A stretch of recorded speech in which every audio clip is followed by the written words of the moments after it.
Two of the most dramatic floods ever recorded in history have been the 1931 Yangtze River in China and the 1993 Missouri and Mississippi River flood in the United States. In this short film, we will show the causes of each flood and how human activities tied into those causes. We will talk about future flood prevention and what some of these communities around the rivers can do. First, Stuart is going to go over some of the basic causes of the flood. Some of the primary causes of the 1931 Yangtze China River flood were that there were flood problems were worse than should be because of deforestation and erosion. Without trees, plants, and bushes to absorb water and hold the earth in place, water runs off quickly and causes flash floods and saturated slopes. Another primary cause were dikes gave away, causing the flood. For the 1993 Missouri flood, the primary cause was significant rainfall in the months of June and July with wet soil conditions. Both of these floods were a result of both nature and human activities. In the 1993 Missouri/Mississippi flood, there were many natural factors that played into this, though. In the fall of 1992, there had been an abnormal amount of rainfall, which led to very moist soil and large amounts of water in the levees of the rivers. But then in the spring, there was a drought in the south, but large amounts of rainfall in the Midwest. So when this flood did occur, it broke all the previous river levels. On the other hand, in the 1993 Yangtze River, there was also dealing with the abundance of monsoon rains. But then in May and June, 6 huge waves swept down the river and broke dikes and dams along the way, causing a great deal of damage.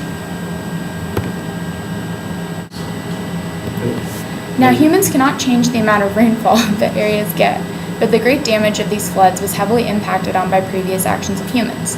For example, the Missouri and Mississippi rivers. Although there were levees in place, many of them broke, and as a result, the surrounding areas were flooded. Some people tried to use sandbags to mount up beside the river, but in many cases, this did not work either. The matter of fact is that while many of the areas were damaged, they should not have been built on floodplains. However, the flooding was so extensive that it even reached the people that did not expect it. The Yangtze River is another story, though. The Yangtze had one large levee with only 4 openings that was not able to drain very fast. As a result of this, there was a great deal of sediment at the bottom of the river, causing the water level to rise. There was also a great deal of deforestation around the river, and many lakes were cut off and turned into cropland. These human actions allowed for damage to be enormous. Now Katie is going to tell us about what these areas can do to help in the future. Hi, I'm Katie, and I'm here to talk about the prevention of floods.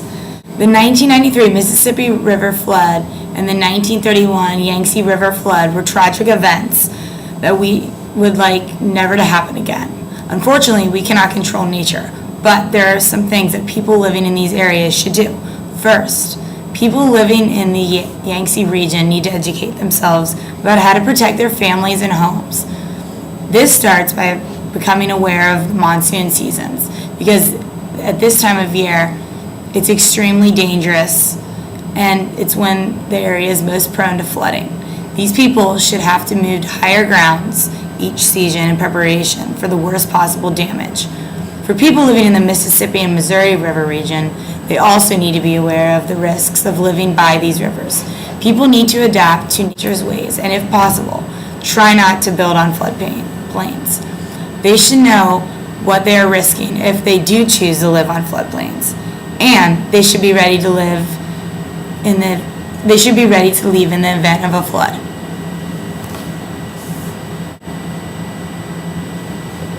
Next, we talk about levees. Levees are a good attempt at minimizing the damage of floods, but usually nature wins. In any case, levees work best when they are constructed by trained professionals. So people living in these regions should ask the government to provide them with trained architects to construct these levees. Usually, locally made levees fare the worst with flooding. Now, as a special treat, we're here with Jenny, a survivor of the Missouri-Mississippi River flood. Hi, y'all. So Jenny, tell us what it was like. Honestly, it was the scariest moment of my life. My house was halfway underwater, and I couldn't even find my dog or my cat. Really? Yeah. Did you know, were you given proper warning that this was going to happen? I mean, they said we'd have a little bit of rain, but I didn't know my Chevy was going to be all the way under.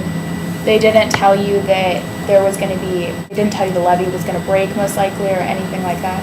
I mean, I feel like we weren't given proper warning. You weren't given enough warning? No. Did your neighbors suffer the same consequences? I mean, everyone around us did.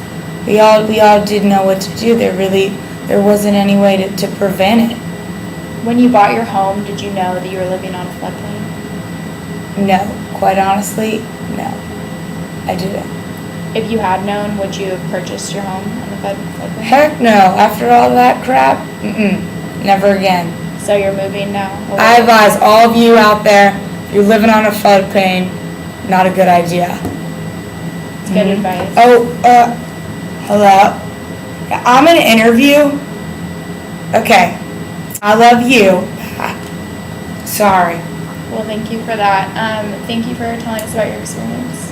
You're welcome.